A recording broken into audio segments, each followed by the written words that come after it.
Galaatiyaa boqonnaa tokko kudha shan ifama.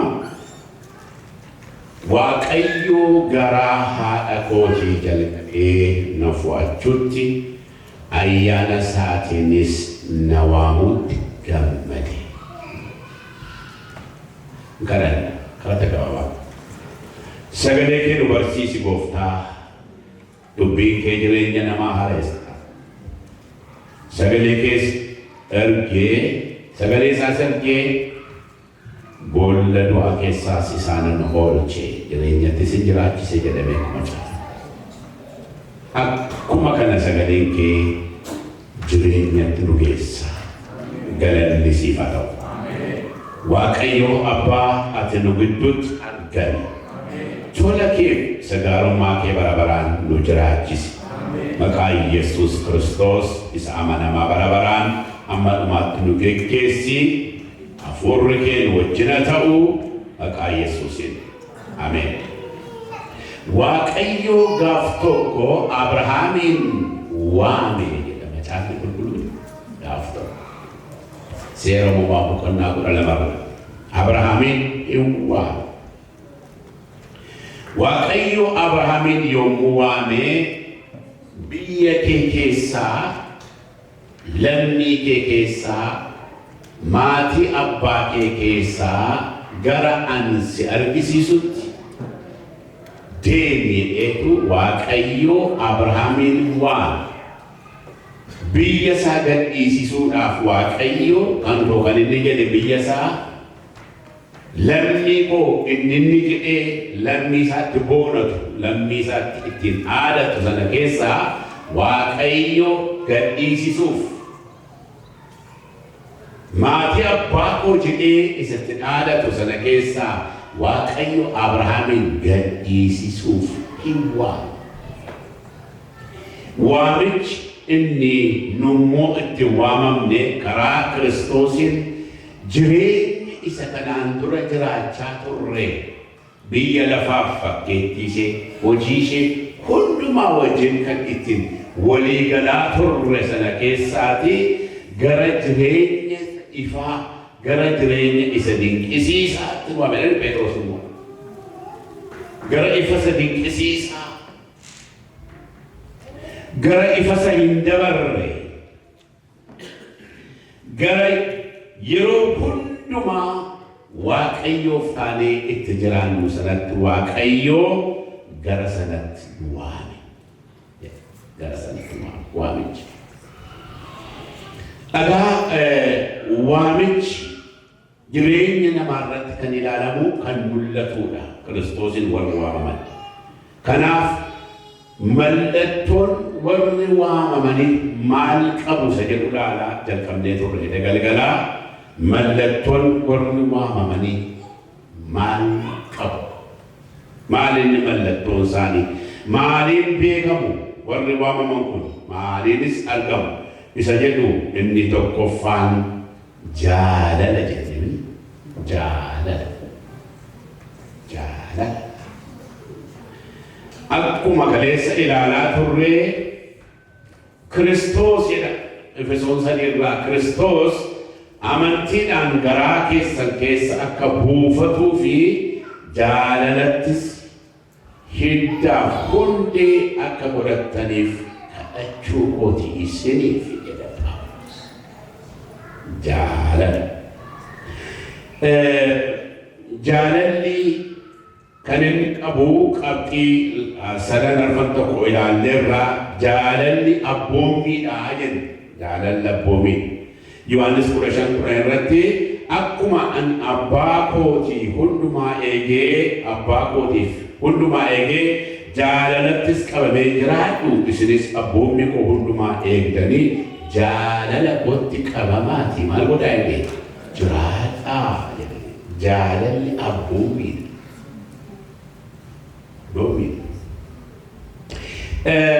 Jaalalli jireenya ittiin jiraannu Waaqayyoof abboomamnee jiraachuun keenya kan inni ittiin beekamu Waaqayyoodhaaf taanee kan inni jiraachuun keenya kan ittiin beekamnu jaalala qabaachuu keenya.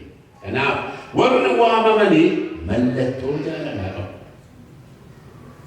jaalalatu jireenya isaanirraa calaqqisa jennee ilaalleerra kaleessaa jaalalli gammachuu gooftaa inni kan inni ittiin argatu Waaqayyo maalitti gammada maalitti gammaduu fedha jaalala obbolootaaf obboloon amantootaaf amantoonni ittiin wal jaallatan ittiin gammada gooftaa gammada galanni Waaqayyoof haa ta'u.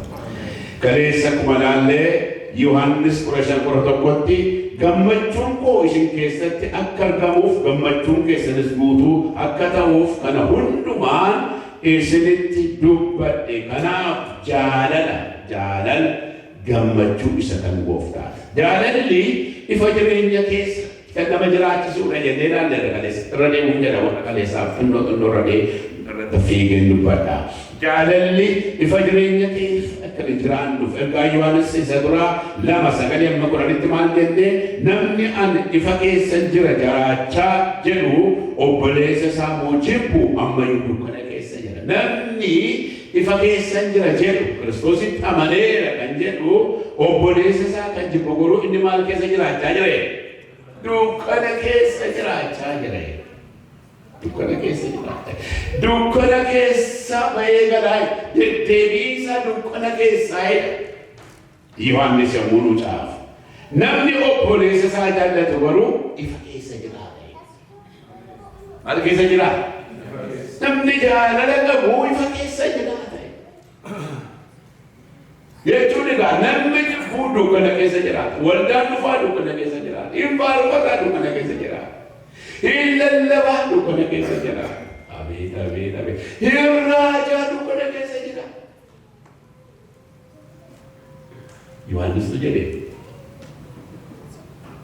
Yohaannis immoo macaafni argamoonni caafaniif macaafni qulqulluun jedhu macaafa seeraadha, macaafa faarfannaadha, macaafa raajotaan caafanii amma immoo dabalee warri ergamootaa caafan hundumtuu hundee jireenya irratti isa namni itti jiraatu nuuf caafanidha.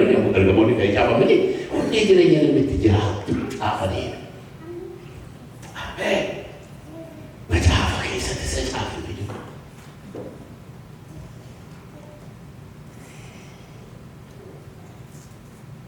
Namni jaallatu ifa keessa jiraata.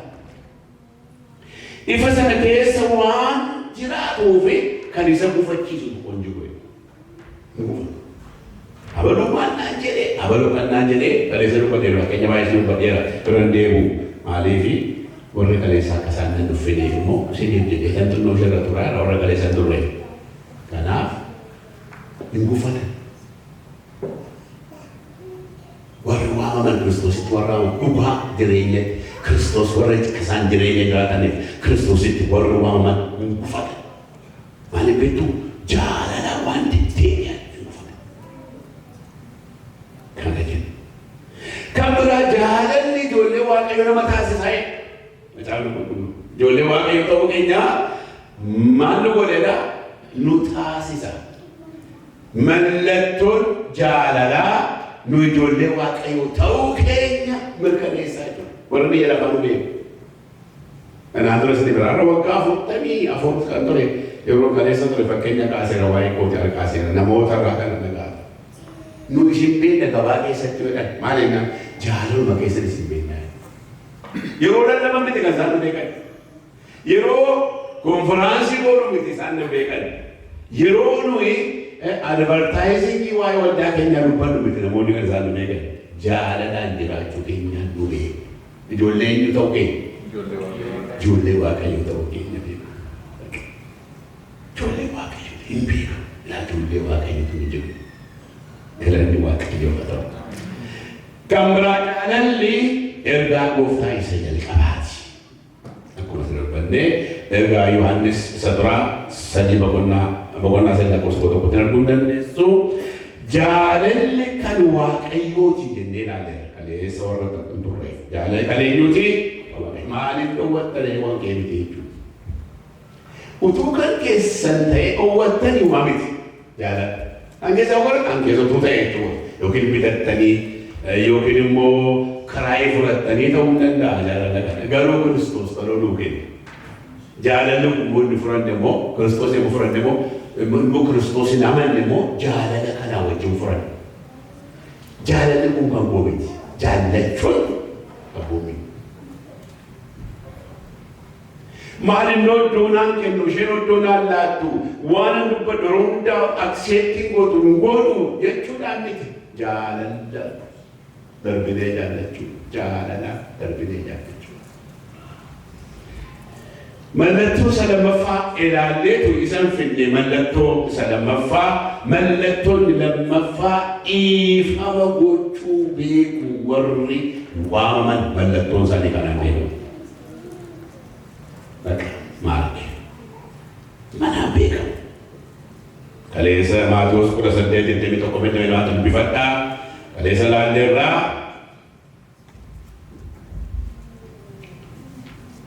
Agaa dhiifamni karata keenyaaf karaa saaqa. Namni dhiifama godhu yeroo hundumaa karanni isaa gara Waaqayyootti dhaga'ama. Ulaa banamaaf jedhama caafa. Wangeela Maarqos 1:1 jedha. Ani isinittan himaa waan kadhattan waan gaafattan hundumaa akka waan fudhattanitti lakkaa. Amanaa isiniifis ta'uuf jira. Kadhachuuf yommuu dhaabattan abbaan keessan inni waaqarra yakka keessan akka isiniif dhiisutti namni tokko waa isinitti yakkee yaada keessan miidheera yoo ta'e dhiisaafi. Namni tokko isin yakkee yaada keessan yoo miidheera ta'e jechuudha yaada keessan miidhe jechuudha. Gochaan inni isin irratti raawwate yaada keessan miidheera ta'e. Eenyummaa keessan irratti dhiibbaa fideera ta'e. Itti qabamtaniitu yoo ta'e. Itti miidhamtaniitu yoo ta'e nama sanaa maal godhaa? Dhiisaa. Maaliif? Waaqayyoo dura dhaabadhee kadhachuu hin danda'u. Waaqayyoo wajjin wal arguu hin dandeenyu. Dhiifamni karaa kadhannaa keenya Waaqayyoo wajjin wal arginu sana saaqa. Ulaa bana dhiifamni. Maal jedha sirraa taansee maal jedha dhiisaa fi isin yoo dhiisuudhaa baattanii garuu abbaan keessan inni waaqarraas yakka keessan isiniif maal godhuudha? Hin dhiisu. Dubbichi kun irreega. Dhiisii fi simanniisaa. Kan fudhanne waamicha keenya wajjin kan fudhanne Waaqayyo yommuu nu waame waamichi kun jireenya keenya keessatti kan inni hojjete inni guddaan dhiifama gochuu beeku. Dur hin beeku ture. Namni dhiifama namaa gochuu hin dandeenye hafuura isaa miidhamaadha. Jireenya isaa miidhamaadha. Nama miidhamaa beektu. Miidhamuun ishee dhukkubsataa beektu. Namni dhukkubsataan waldaa keessaa hin beektu. Dhukkubsattoonni waldaa keessaa warra dhiifama beektu. Beektu har'a waggaa 19 obboleessi tokkotu baay'ee mana yakke. Na yakke miti yakka addaa na yakke. Waldaanis beektu. Hojii tajaajila. Ofiisii tokko keessa tajaajila. Nis wangeeluma waamame beeraa. Nis wangeela ba'ee waamame ba'ee narratti baay'ee yakka hojjetu. Namoonnis beeku akka inni narratti yakka hojjetu. Dubbichi gara waldaa maanguddoo bira ga'e. Isaan ilaalan nama kanatti balleessee taa'aa jiranitti dubbatan takkaan balleessinee. Inni na aarseyyuu isanni na yakke sana kun ta'iniyyuu isanni hin goone itti balleessine isa jedhe sanatu na aarsee na dhibe.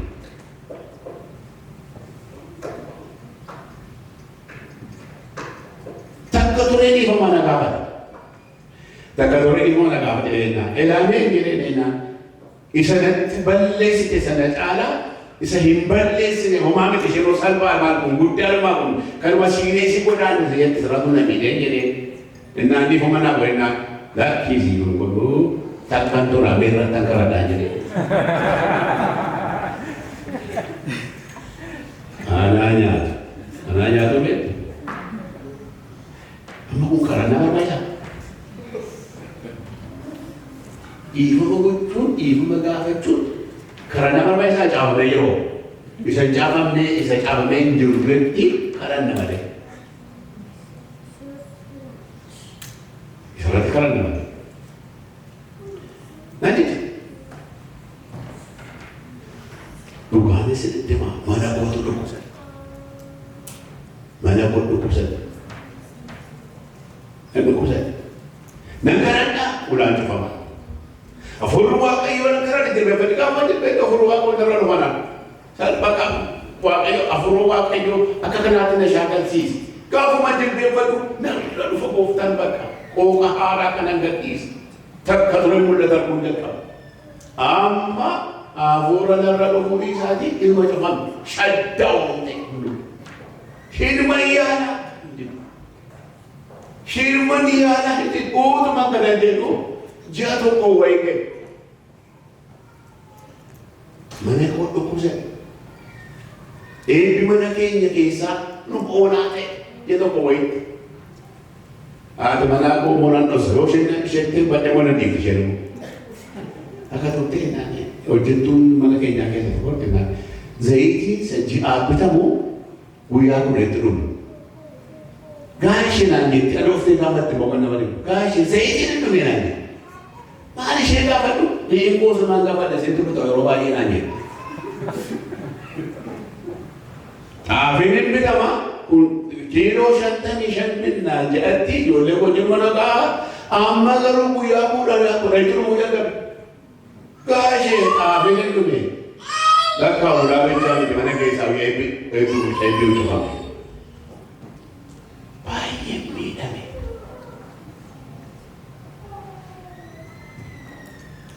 Afurri Waaqayyoo haadha manaa koo waa itti nan tittiina naan jette gaafa na haftee rakkina wayisi keesseera namaa jiru dhabee ta'a rakkina nuun hundi ishee qaaraa lakki baabu nagaadha jedhee.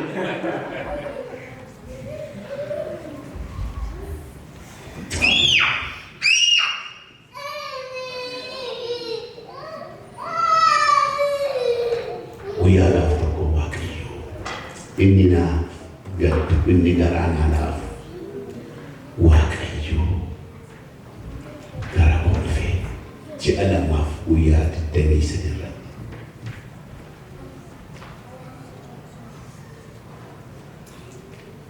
dhaqiitii miila isaatti kuffinaan ani moo okii haa ta'u dhiifuma nu godha inni miila kottaa kufu malee jedhee. Bago jenazah, engko ena ati lagi bila terufina.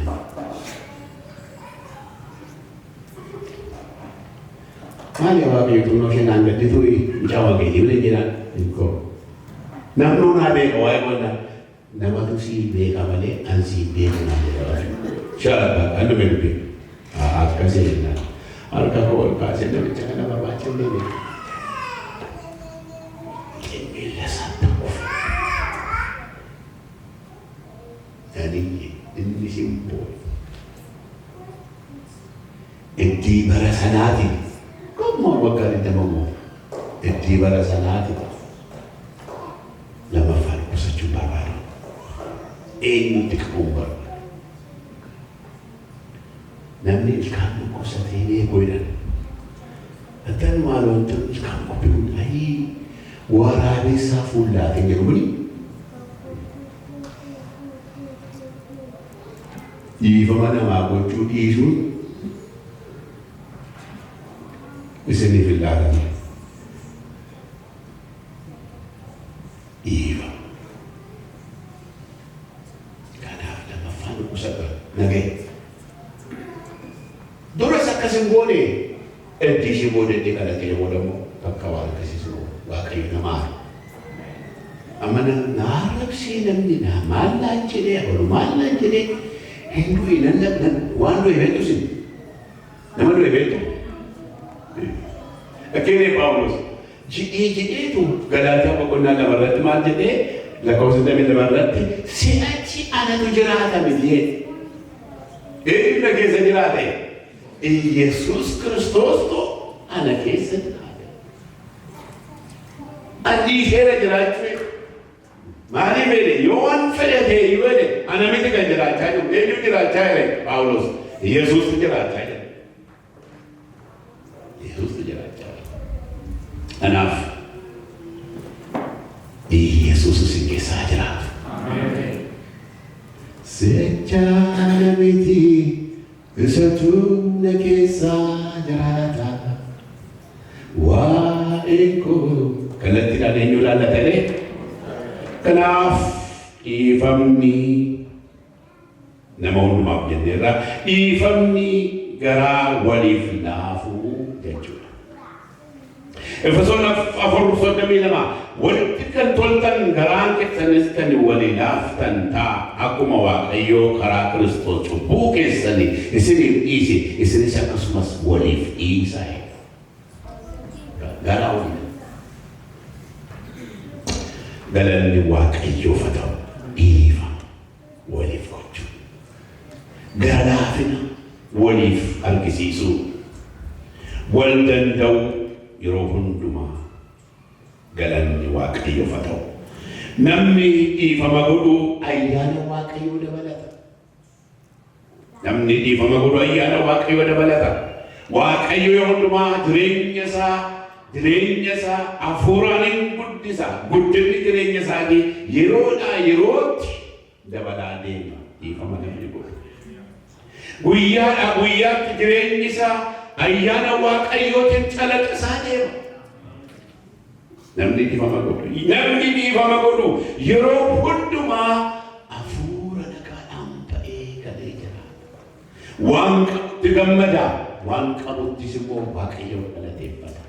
Namni dhiifama godhu.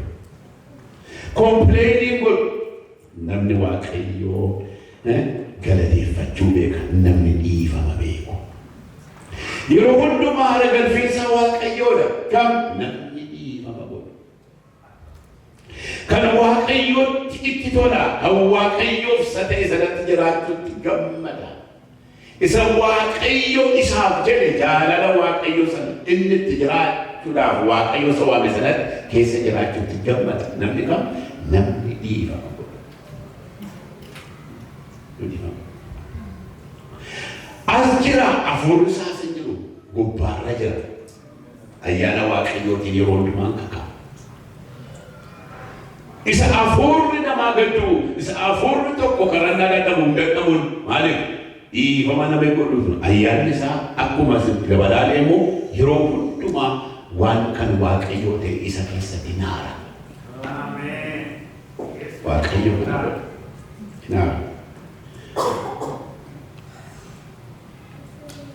Waan hundumaa kan inni caalsifatu kan Waaqayyoo caalsifatu. Namni dhiifama gochuu mana isaa keessaa kan Waaqayyootu caala, bultii isaa keessaa kan Waaqayyootu caala, jireenya isaa keessaa kan Waaqayyootu caala. Yeroo hundumaa caalmaan mana isaatii Gooftaa ta'e. Namni dhiifama gochuu mallattoo sadaffaatti dabala. Mallattoo sadaffaa. Mallattoon warri waamamanii inni sadaffaan laphee gaarii qabu. Mallattoon inni sadaffaa. Mucaafatanii natti tola. Mallattoon inni sadaffaa laphee gaarii yookiis yaada gaarii warra qaban. Macaafa fakkeenyaa boqonnaa 4:23 irra maal jedhaa? Wanti jireenya barbaachisu yaada garaa keessaa waan ba'uufi yaada kee yeroo hundumaa ba'eessa godhi eeggadhu jedha macaafa. Dhagaa jireenya amantii kiristaaniitii laayifii kuni kan inni ittiin jiraannu keessa eenyummaa keenyaati. Inni kun immoo lapheedhaan.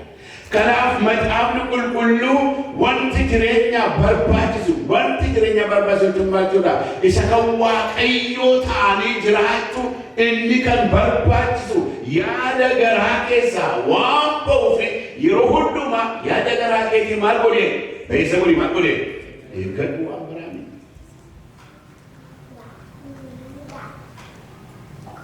Seexan ma eeggadhaa jedhamu tokko seexan ofirraa eeggadhaa dhibaa galaa kan jiru jechuudha. Seexan eeggachuun seexanni eeggannee miti seexanni yeroo hundumaa kufaa qaamaan waan eeggannu laphee keenya eeggachuu. Maaliif beektu laphee keenya ka'eetiin seexanni galatii jireenya keenya akka dhufu kan godhu yoo yaada laphee garaa keenya keessaan kan ka'e. Amma namni tokko yeroo cubbuu hojjetu arra hojjechuusaa argina, arra raawwachuusaa argina. Garuu cubbuun sun dur jalqabe arra miti. Ji'a lama ta'uu danda'a, ji'a sadii ta'uu danda'a, afur ta'uu danda'a, beebii waggaayyuu ta'uu danda'a. Eessa keessatti hojjetamaa ture? Laphee keessatti hojjetamaa ture. Isa laphee keessatti hojjetamee turetu gadi bahe guyyaa gaaf tokko eeggate. Malee arra gamoo isaa nuti arge malee dur ture. Dur argame already duraan tolshamee bishaatee eessa keessatti laphee keessatti yaada garaa keessatti. Kanaaf maal jedha Solomoon laphee kee yookiis yaada kee beessa godhi maal godheen eeggan adaraa achiin akka hin banne namni kan badu lapheedhaan bada. Miilaan bade waldaa hafe tunis ilaahe. Waldaa hafe miti dura lapheetu bade. Waldaa dhufuu dhiisuu ishee waldaa dhufuu dhiisuu isaa arra dhageenya malee dur dhiiseen maaliif yaada garaan sila bade. Isa badaa turetu guyyaan keennaan seexanni kan dhufeetu maal hojii danda'a? Jedhagaa maal jedhatta'u sila badde sagaraa kee keessa ofittee na argisiifteetta jedhee amma immoo kana booda karaa sababii waan adda addaan itti hubeetu manatti hambisa jechuudha. Kanaaf yaada garaati. Kanaaf yaada gaarii yookiis laphee gaarii qabaachuu. Macaafa keenyaa boqonnaa 12 lakkoofsa 8 irraa maal jedhaa? Namni akkuma ogummaa isaatiitti hin jajamaa jedhanii macaafni qulqulluu. Akka maal isaatiitti hin jajaman? Profeshinaalii adda addaa qabaachuu danda'a. Akka ogummaa isaa abeet ogummaa isaa jettu. Abeet barumsa inni barate jettu. Abeet barumsa isheen baratte jettu. Jenna hin jajna right likkii. Baga Waaqayyo gargaaree baga Waaqayyo ishee gargaara. Macaafni garuu waan jedhu garuu namni suni yaada jallaa qabatana tuffatamaa ta'e. Kan nama dhibu macaafni qulqulluu dacheetti gad isa dabala. Baay'ee barateera, baay'ee ogummaa qaba, baay'ee sadarkaa xuru qaba, jireenya xuru jaarrateera, waan xuru raawwatateera, waan xuru ofiisaaf kan ta'u godheera, namayyuu waan adda addaa gaarii gochuutti beekaneera. Garuu laphee jallaa qabaata kanaan namni sun maal ta'eedha? Solomoon tuffatamaadha. Maal waan akkasii godhee laphee tuffatamaadha. Baay'ee utuu laphee isaa keessa sagale beekate. Sa'aatii tokko bira taa'ee namni tokkotu nama sana xuruudha waan ta'eef waan biraa miti sa'aatii tokko bira taa'ee sa'aatii tokko gidduutti nama sana keessa kan jiru takkaadhuma hin bartaa'e. Yeroo hundaan abala golwaan akkasii waan ishee akkasii waa'ee namaa karaa oolaa namanni hunduma fudhatama qabu sababni jiru hundumti namaa isa duratti maaliidha? Negatiivii. Kuna kaffalee mallaqa malee lafa inni dubartoota kanatti gashuu akka eegaa. Bakka namicha bakka deemu. Fuudhee eenyutu ishee laphee gaarii qabduuf argataadha mana akkasii argataa jedhee. Isaa beeku.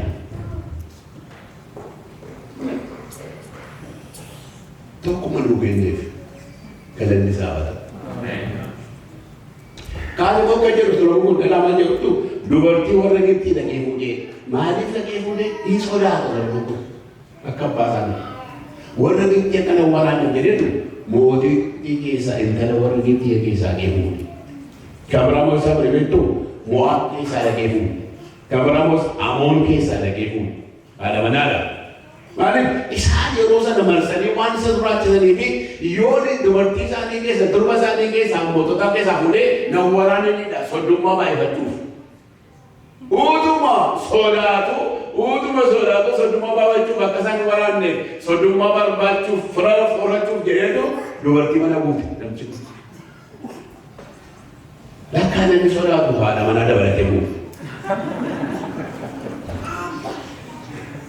nama dabalatee buufe sodaatu dheedha sodaatu warri kee yeroo sadii fuudhu sodaatu Solomoonutuma sodaatu dhibba tokko fuudhe Mo'aab sodaata warra Edoom jedhama dhaan qulqulluu warra Siidoonaa isaan baasa kee fuudhe dubartii Sidoonaa warra kana kee fuudhe warra warra jedhamu warra baay'ee qasdii sararmaan isaa xiyya darbannaan namarraan kaanne sana warra eetii achi keessaa keeduma fuudhe sodaa nama kanatu waa'ee laphee gaarii caafe hin galee booda dulluma keessa caafeen Luqaas boqonnaa 15:11 maal jedhaa midhaan badee guyyaa gaaf tokko yaada isa gaarii san argateetu yaada gaarii isa argate sanatu naanneffateedha midhaan badee ture yaada gaarii seeraafades hin naanneffateedha midhaan gara abbaa isaatti deebi'e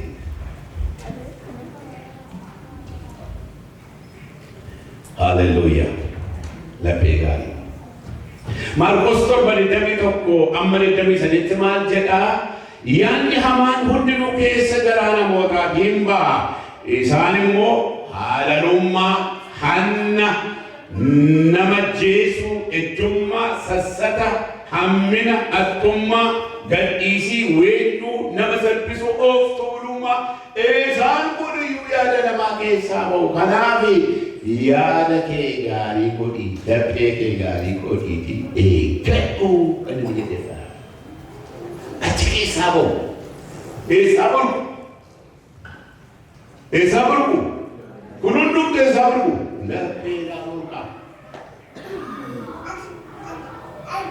Ejjummaan, weennoon, attummaan, sassanni, of tuulummaan, of jedhu jechuudha. Kun hundumtu eessaa ba'u. Kanaaf Yesuus maal jedhee wanti hamaan kun hundinuu keessa yaada gara namaatii ba'anii xuraa'oo isin godhu waan ta'eef of eeggadhaa jedhe Yesuus Kiristoos. Of eeggadhaa. Laphee gaarii akka qabaannuuf of eeggadhaa. Faarsaa 24 maal jedhaa kan nama dhibu gara tulluu Waaqayyootu eenyutu ol ba'a jedha. Gara tulluu Waaqayyootu eenyutu ol ba'a. Eenyutu ol ba'a tulluu gara Waaqayyoo. Gara Waaqayyoo isa tulluurra jiru sanatti eenyutu ol ba'a.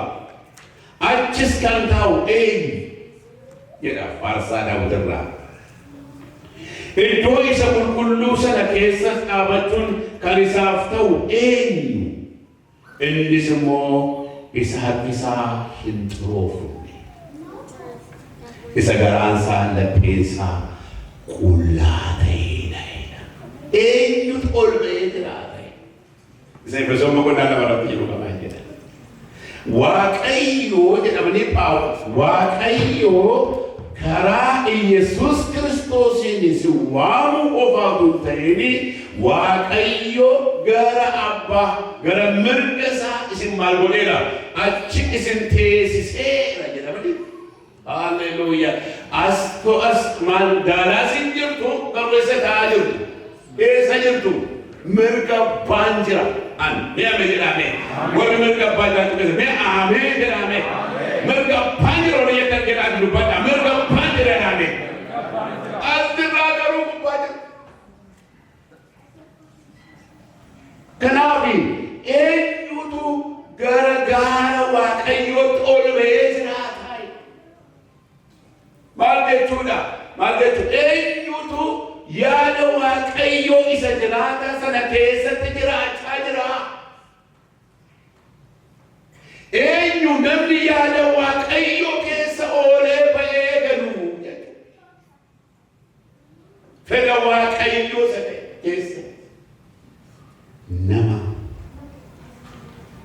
ለጴሳ ጋሪ nama lepesa waaqayyo duratti fudhatama argatu ta'e nama sana. Kanaaf egaa Faarsaa 51 irratti maal jedha? Daawit maal jedha? Quremma tokkotti garaa qulqullaa'aa anaaf uumi jedha. Jechuudha kireetii naa godhi. Garaa kam? Garaa qulqulluu laphee gaarii isa ta'e anaaf maal godhi? Naaf uumi jedha waaqayyo irratti muddabeeffatu. Garaa naa uumi. Yaa waaqayyo hafuura dhaabbataas ana keessatti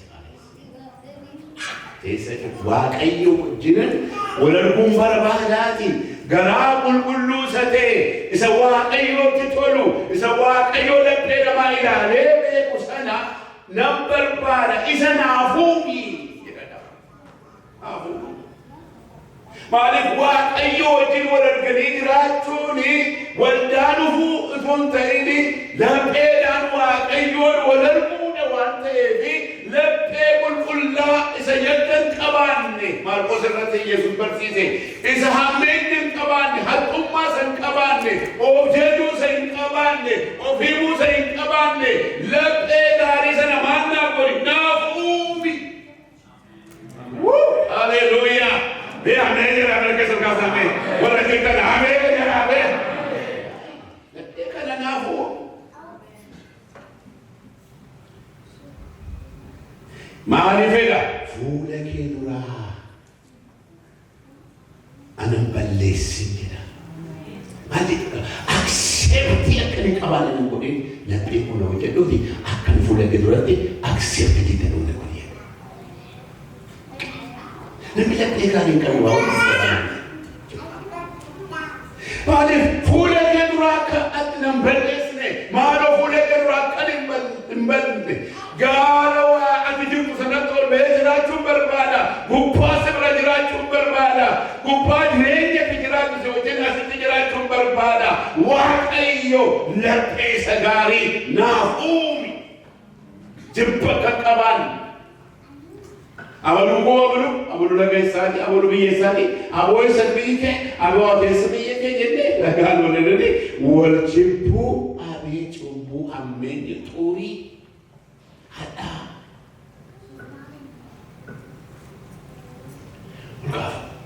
Yeroo tokko guyyaa masanda aboo isa kadhattee laga lakkaa'uuf jedhan agala masanda gaafa jalqaban isa biyya kee gaafa sana jedhan Oromiyaa isaan jira Oromiyaa na sammuu.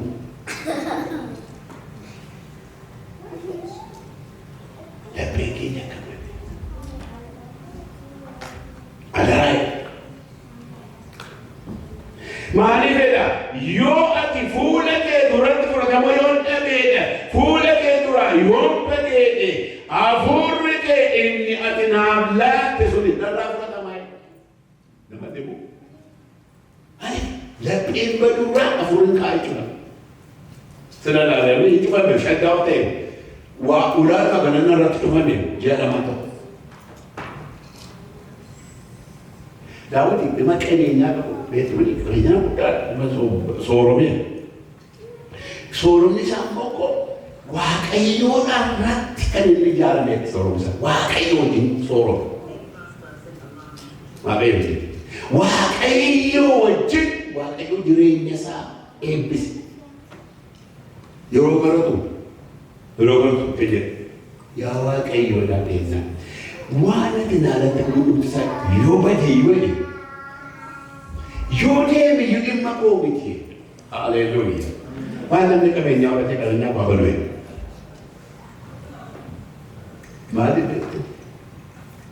Maaliif beektu? Waan tokko garuu sin kadhadhe waan irraan fudhatin jedha. Kana barbaade fudhate. Mewah serang furatan jenama jenama Esa dalati. Duga sih temami serang furatan jenama. Ini mau aja dah. Afu lagi, terang. isaanan si arga. Isaanan si wajjin kontaaktii godha. Garagaaraatti ol beekan hin jiraadha ofiichaanii. Kun immoo yoo lapheen koodhe bade, yoo laphee gaariin koodhe keessaa bade, kun hundumtuu narraa deemaa jira. Haleluuyaa. Ameen. Nama horiif dhimma hin qabu. Nama isa biyya lafaaf taayitaaf dhimma hin qabne argitanii kan qophaa moofaa keessa kan akka daawwatan argitan. Qabeenyaa nama tuffatu, waan biyya lafaa kana nama tuffatu, Waaqayyoon garuu kan kabajee jira. Beeksisa isaan nagaamne gadi gadi. Sagalee wayii tokko biyyaa ana taraan edee dubbadhee booda inni dubbatu booda. Kanaaf maal jechuudha? Nama tokkotu gooftaa fudhate. Gooftaa fudhateetu waggaa 5 ta'e. Dur qabeenyaa qaba gooftaa fudhate. Waaqayyo immoo zeeroodhaa isaa kaasuu barbaade fakkaata qabeenyaa isaa guutuut jettee badde. Inni maali yaa gooftaa? Maali yaa baasaa? Itti naa dabaltannaan immoo harkaa balleessitee.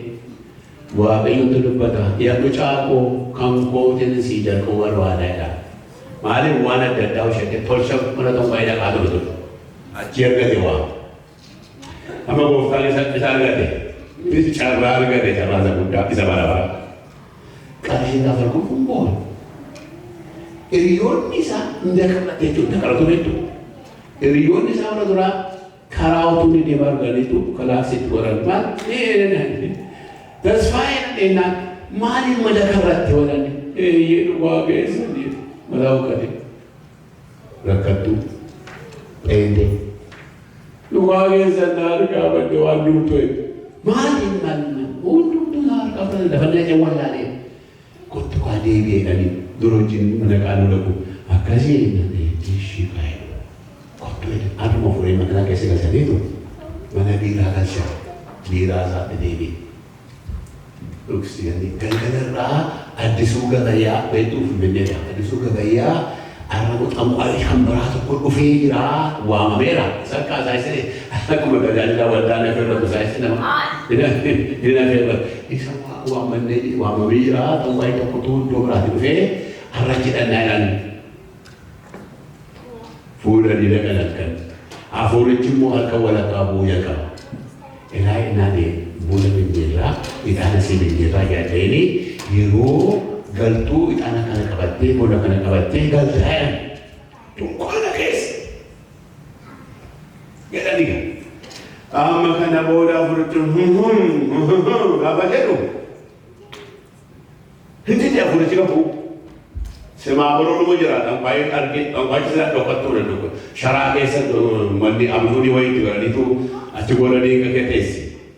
Simaa bal'oodhaa ta'eenyaan nama kan feenyaan ta'anii tokko galeeraa wal ga'ii kana keessee.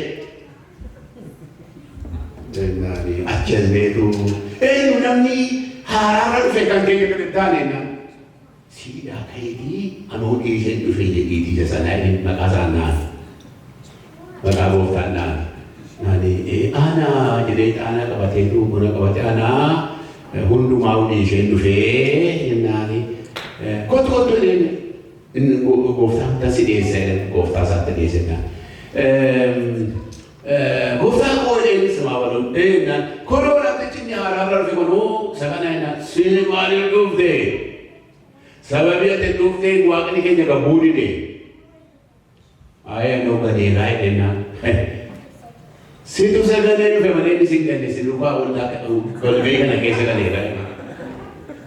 Qabaafi reebaafi tumaati na baasee kaballaadhaan dhiitichoodhaan qabanii haala baasee haala beeku sik jedhe yoon si dhiitee nan dhiiftu ati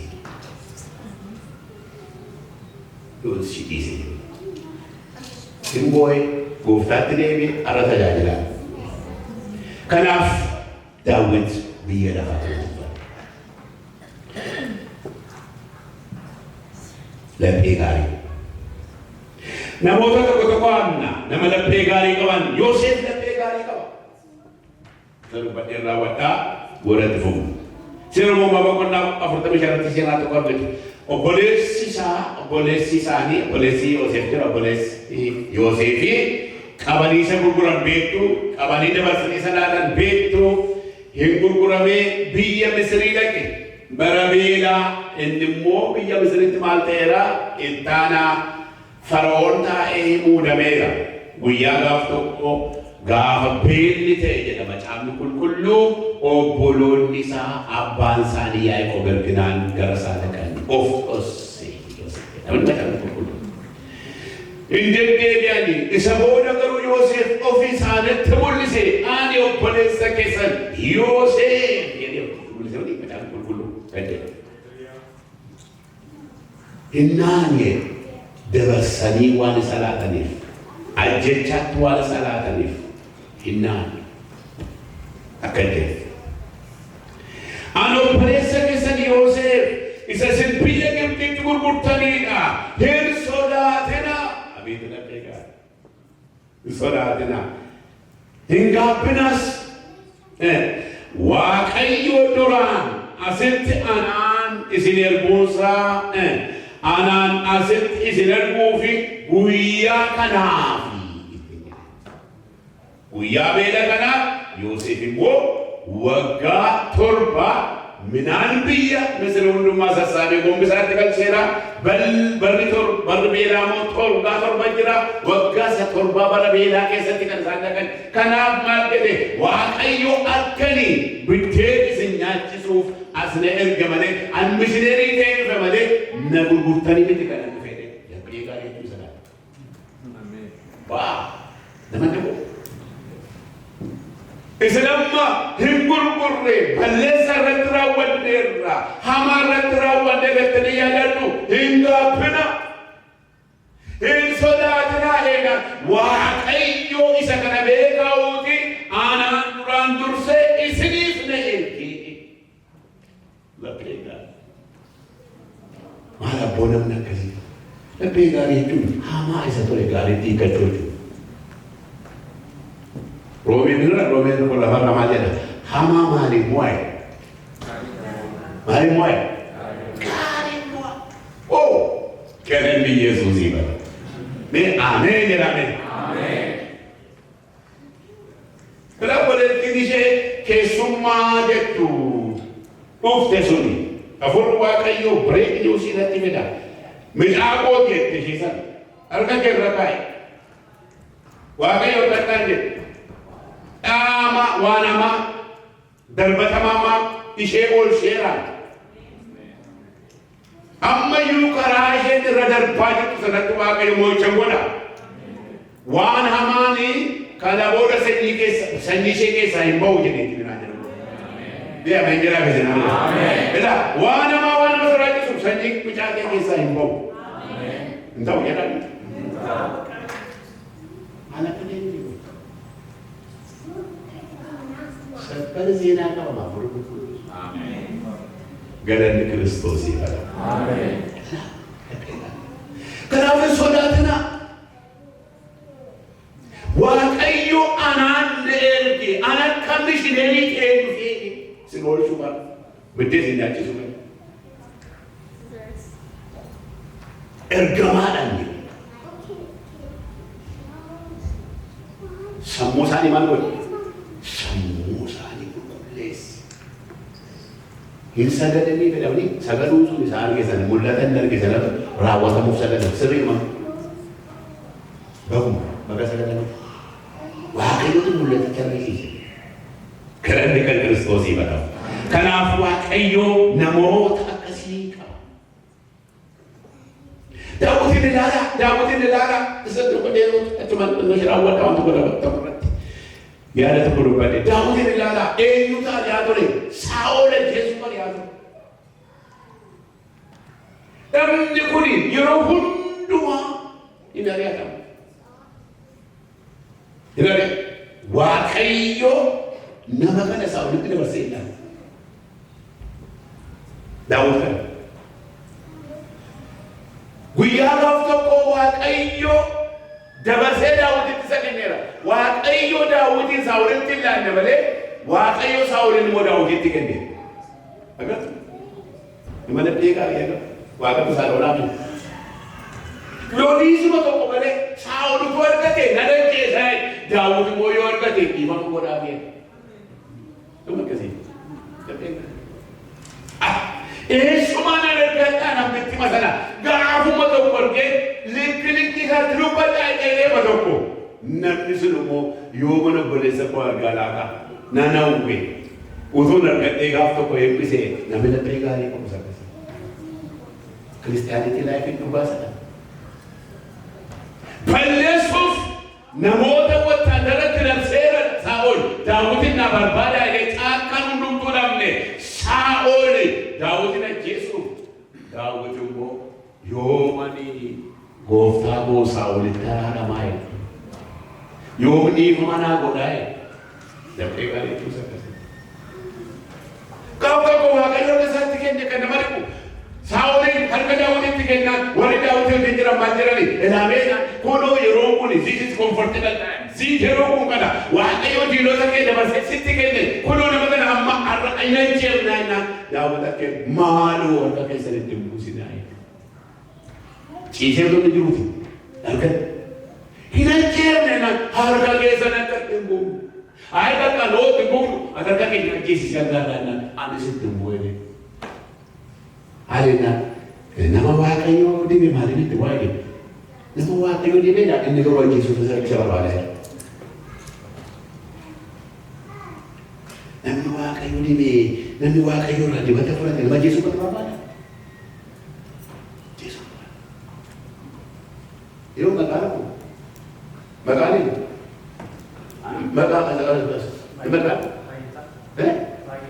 baay'isa keedhaa dube beera keessa baay'isaatti qabaame. Kai daawwatu baay'ee irraa qoleessa waaqayyo gaarii moo'icha sii kenne waan hundumaa waaqayyo inni dabarsee addunyaa si ga'e ammas sin jiraachisa si jedha waaqayyo waan sirrii taane nan sirreessaa jedha waaqayyo beera kan jedha waaqayyo galata waan sirrii taane nan sirreessaa waan wallaasoo si qabu wallaasoo sana miilla kee jalatti cabseera waaqayyo ata ofii Me amen ke amen. Lord. Nanti Yesus. Mari ni sihat Yesus berbala rautuan sihat kete. Ini sih sesuatu yang kita kena. Laki dia nak kena ane nanti Yesus ini. Indahun rau tagada ini. Akan terjadi. Rafajra.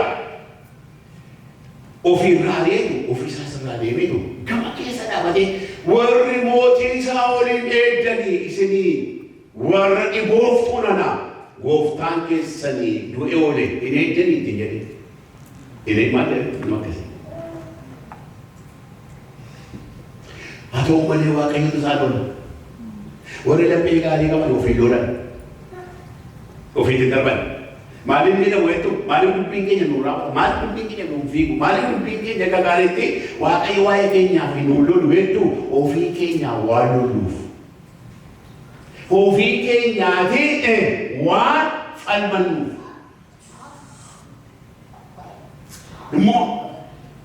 mo'ichi biyya lafaa kanaa kan itti mooruuf bu'amneeti waan biyya lafaa kana jireenya biyya lafaa kana mo'uudhaaf mo'uu barbaachisa laphee gaarii kanaaf guyyaa gaaf tokko hin du'e eenyu du'e Saa'ol gaafa du'e Tullu Gilboa irratti du'e Saa'ol artaniidha tullu Gilboa irratti du'e nama tokkotu fiigee dhufe achii fiigee dhufe waraana guddaa keessatti fiigee dhufeetu yaa gooftaa godhe oduu odeessa Daawit eenyaan diina keenyii dhufe eenyu diina koo diina qabu inni diina isa godhatee barbaada inni garuu diina koo miti. Ada beres, ada bingung lagi sama dia. Ini tidak boleh. Tidak kenji saya ini tidak boleh. Tidak boleh. Malam betul sitan makanya Saul ini lagi saya Hindu ini. Hindu ini. Malam pun jadi mau bagaimana? Ay. Oromoo ko rukutamera ke. Warri Filisxeema suni rukutanii goedena. Garuu ene lubbuun keessatti maaloo narratti kufii eeboo keetti narratti kufee naani maalaan mootarii isaa osoo of ene irratti kufeenya kottu ene nama kanatti baasaa ajjeesaa. Nama diina isaa ajjeesaa. Haalli jibbaa. Bara gamoo haaraatu keemooyi. Dhageessu isa kana sin ajjeesu. Aloo. Amma mooyee ajee akkas nuti ajjeesna akka dhaabeen jiru akkas. Isa ajjeesee dhufe dhiifama goona. Ameen jedha ameen. Aboo haaraan immoo akkas. Nama tokko duun tajaajila haadha manaa akkas yeroo baay'ee.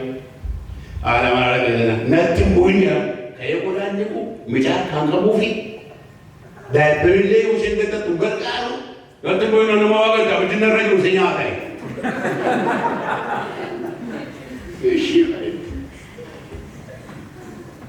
Na muaro washe kana na gabu kana na tumbe na tumbe badina na mawa ai waje wan abin din rajul sinya tara sitte ne ratiya buya gafta ko konferansi ya tayaya ko be baran ne